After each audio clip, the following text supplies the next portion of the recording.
महान हास्य कलाकार कैस्टो मुखर्जी, कॉमेडियन कैस्टो मुखर्जी को तो आप भली भांति जानते होंगे। दोस्तों, इस महान कलाकार का जीवन किस तरह से रहा, और यह रोल तो इस तरह का किया करते थे जैसे शराबी हों, लेकिन इन्होंने शराब को कभी हाथ नहीं लगाया।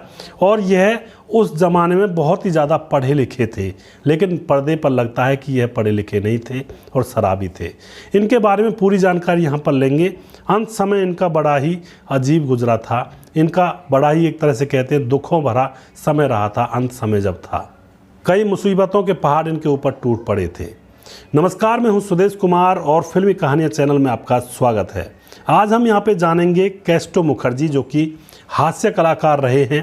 इनकी छवि को देखकर सभी लोगों के मन में एक शराबी की इमेज उभर आती थी। हिंदी सिनेमा में झूमते हुए शराबी का रोल याद आए तो कैस्टो मुखर्जी एकदम याद आ जाते हैं। और दोस्तों, उनके जैसा फिल्मी शराबी ना तो कभी हुआ है और ना ही आगे कभी होगा। 7 अगस्त 1925 को कलकत्ता में इनका जन्म हुआ था। वो बचपन से ही अभिनय के दीवाने थे। अभिनय, साहित्यों, नाटकों में रुचि भी रखा करते थे। अगर दोस्तों वह बहुत पढ़े लिखे थे तो उनको कोई जल्दी से अपनी नाटक में लिया नहीं करता था। यहाँ पर उनकी पढ़ाई अंग्रेजी साहित्य में PhD किए हुए थे। इतनी पढ़ाई उन्होंने की हुई थी उस जमाने में। दोस्तों, ये राज उनके बेटे बबलू मुखर्जी ने इंटरव्यू में खोला था कि उनके पिता कैस्टो मुखर्जी उस ज़माने में सभी कलाकारों से ज़्यादा पढ़े लिखे थे। कैस्टो उस दौर में नाटकों में अभिनय किया करते थे। धीरे धीरे जब काम मिलने लगा तो लोग उन्हें लेने लगे, जब उनकी एक्टिंग देखा करते थे।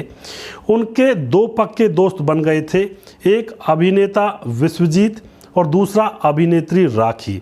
ये तीनों लोग मिलकर के थिएटर में काम किया करते थे। फिर तीनों ने प्लानिंग की कि कलकत्ता से क्यों ना मुंबई जाया जाए और वहाँ पर काम किया जाए फिल्मों के अंदर। ये तीनों ही इकट्ठे होकर के कलकत्ता से मुंबई के लिए रवाना हो जाते हैं। और कैस्टो और मशहूर फिल्मकार ऋतिक घटक के बीच में गहरी दोस्ती थी। ऋतिक ने ही कैस्टो को पहली बार बंगाली फिल्म जिसका नाम होता है नागरिक, उसमें ब्रेक दिलवाया था। पहली फिल्म कैस्टो मुखर्जी की बंगाली थी जिसका नाम था नागरिक। फिर ऋतिक ने कैस्टो को निर्देशक विमल रॉय से मिलने की सलाह दी।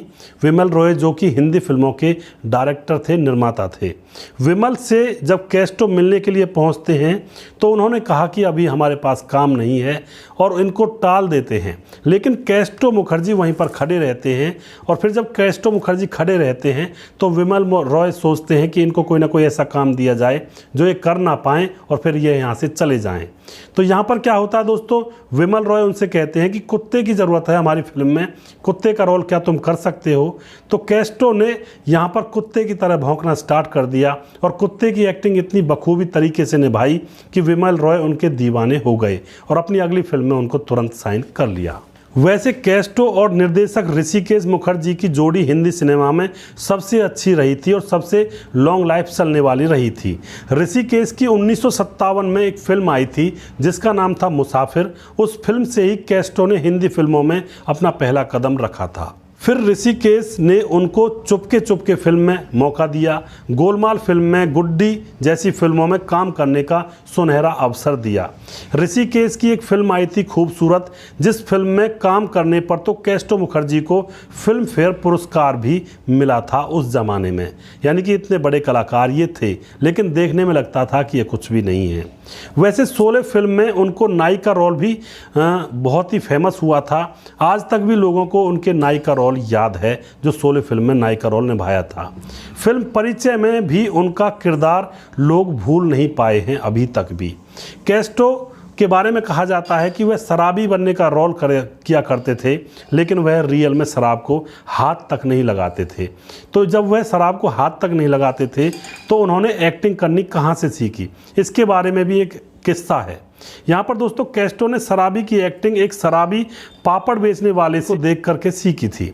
एक पापड़ बेचने वाला उसमें आया करता था मुंबई में, और वहाँ पर वह शराब में टुन रहा करता था, पापड़ बेचा करता था और ऐसी उल जलूल बातें किया करता था। कैस्टो मुखर्जी उस शराबी को गौर से देखा करते थे घूर घूर कर, और उसकी सारी हरकतों को अपने मन में उसने उतार लिया था। अब दोस्तों, यहाँ पर क्या होता है, आशीष सेन ने उनको माँ और ममता फिल्म में शराबी का रोल दिया। अब जैसे शराबी का रोल उनको वहाँ पर मिलता है तो कैस्ट्रो के दिमाग में वही सीन आ जाता है जो पापड़ वाला शराब पीकर पापड़ बेचने के लिए आया करता है। तो उस फिल्म में वह पापड़ वाले की एक्टिंग करते हैं और वह एक्टिंग इतनी लोगों को पसंद आती है कि वह बहुत ही गजब की एक्टिंग होती है। यहाँ पर अब पापड़ वाले की जो एक्टिंग होती है वह फेमस हो जाती है, जिसको कैस्ट्रो मुखर्जी किया करते हैं। और अब तो इनको हर फिल्म में शराबी का रोल मिलने लगा और यह पापड़ वाले की एक्टिंग से सीखकर अपनी शराबी की एक्टिंग करने लगे थे। बंगाली भोजन के दोस्तों यह बहुत ज़्यादा शौकीन थे और यह कुक भी थे, बंगाली भोजन को खुद बना लिया करते थे। उन्होंने अपनी पत्नी को भी बंगाली खाना बनाना सिखाया था। जब वो शूटिंग से लौटते थे तो बच्चों को खुद खाना खिलाया करते थे और दम आलू, मछली और बंगाली मिठाइयों के तो वो बहुत ही ज़्यादा दीवाने थे। अब दोस्तों यहाँ पर उनके अंतिम समय के बारे में चर्चा कर लेते हैं। उनका अंतिम समय बड़ा ही दुखदाई गुजरा था। अंतिम समय में क्या होता है, जब दौर बदलता है तो अब कैस्ट्रो मुखर्जी को काम मिलना बंद हो जाता है। काम मिलना जैसे ही बंद हो जाता है तो वह तंग हाली से गुजरने लगते हैं। अब उनके पास पैसे नहीं होते हैं। अंत में ज़्यादा तनाव में रहने लगे तो लास्ट में शराब भी पीने लगते हैं। दोस्तों पूरे कैरियर में शराब को हाथ नहीं लगाया, लेकिन अंत समय जब तनाव का आता है तो शराब का सहारा लेने लगते हैं और टेंशन को यहाँ पर मिटाते हैं शराब पी करके। 1980 में उनके छोटे बेटे की एक हादसे में मौत हो जाती है। अब ये और भी ज़्यादा शोक में डूब जाते हैं और भी ज़्यादा परेशान रहने लगते हैं और भी ज़्यादा यहाँ पे शराब पीने लगते हैं। दोस्तों शराब, बेटे का तनाव जो बेटा गुजर गया था, शराब पीने का तनाव और तंग हाली से गुजरने के बाद यह अब बीमार पड़ जाते हैं, क्योंकि तंगहाली, शराब, बेटे का दुख, इन सभी को सोच विचार करते हैं, रात दिन टेंशन में रहते हैं। तो अब ये बीमार पड़ जाते हैं और 2 मार्च 1982 को सिर्फ 56 साल की उम्र में ही इनकी मौत हो जाती है और यह दुनिया को छोड़कर विदा हो जाते हैं हम लोगों के बीच से। एक ऐसा कलाकार जो कि बहुत ज़्यादा पढ़ा लिखा था, जो कि रुचि रखता था एक्टिंग में और फिर एक्टिंग करने के लिए मुंबई पहुंचता है कलकत्ता से। वहां जाकर पहले तो उसको कोई काम नहीं देता है। जब उसको कोई काम देता है तो उसको तिरस्कार भरी बातों से उसको कहता है कि तुम्हें कुत्ते का रोल कर सकते हो, हमें कुत्ते की ज़रूरत है, कुत्ते के रोल करने वाले की। तो वहाँ पर वह उस कुत्ते के रोल में जान डाल देते हैं। तो वही डायरेक्टर उसको साइन कर लेता अगली फिल्म के लिए। उसके बाद वह फिल्मों में आने लगते हैं, एक के बाद एक फिल्में करते हैं, शराबी का रोल करते हैं।